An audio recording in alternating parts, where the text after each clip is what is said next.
Ahojte, v tomto videu chcem vám ukázať, ako opraviť panorámu, keď sa vám zasekne a elektronicky ju nedokážete dať dole.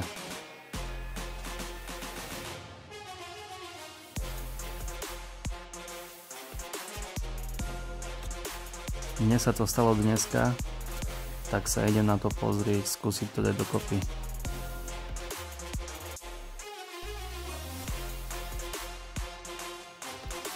Takto mi blbne panoráma. Zatvára sa hore dole, ale ju nezatvorí.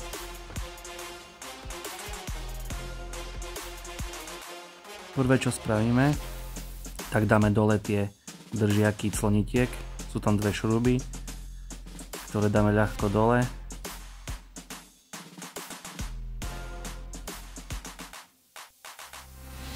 Ostanú nám tam také diery, tým pádom sa tá pacier povolí. A zo zadnej časti clonitka, respektíve zrkadla, musíme si tento pacier tak predvihnúť nejaké 2 cm. A zo zadnej časti budeme mať také pliešky, ktoré stlačíme.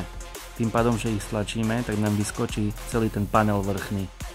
Stačí iba s prstom tak na tej strane ľavej, takto, a na tej pravej. Tiež len to stačí zatlačiť. Na vrchu budeme mať takúto šrobu na Torx štyrku, ktorú začneme nie priťahovať, ale odťahovať, ako keby ste šrubu odťahovali. A tým pádom, že ju odťahujete, tak to čelné to sklo, ktoré je na vrchu, tá panoráma, tak sa delí na dve časti, na prednú a zadnú. A tá predná, ako vidíme vo videu, začne pomaly klesať dole.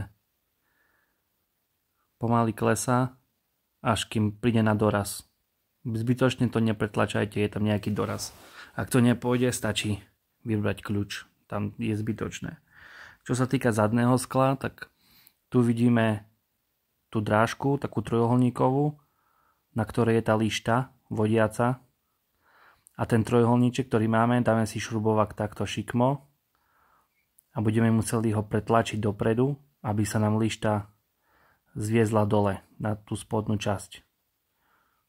Čiže teraz vidíme, že ľavú aj pravú stranu máme hore na vrchu a robíme to tak, že prvé ľavú, prvé potom pravú a striedáme strany, aby to postupne išlo dole. Tu už vidíme, že okno máme pomaly zavreté, tu už je skoro zavreté a drážka je úplne na spodku.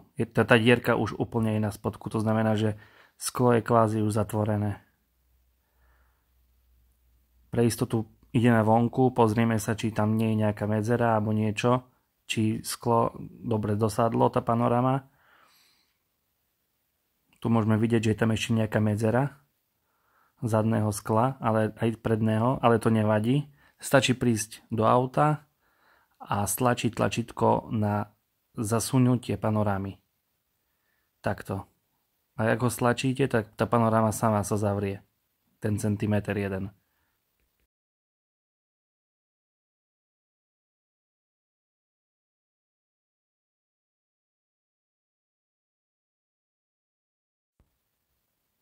A teraz môžeme vidieť, že pekne dosadla. Čiže tak sa aspoň dalo zavrieť to okno.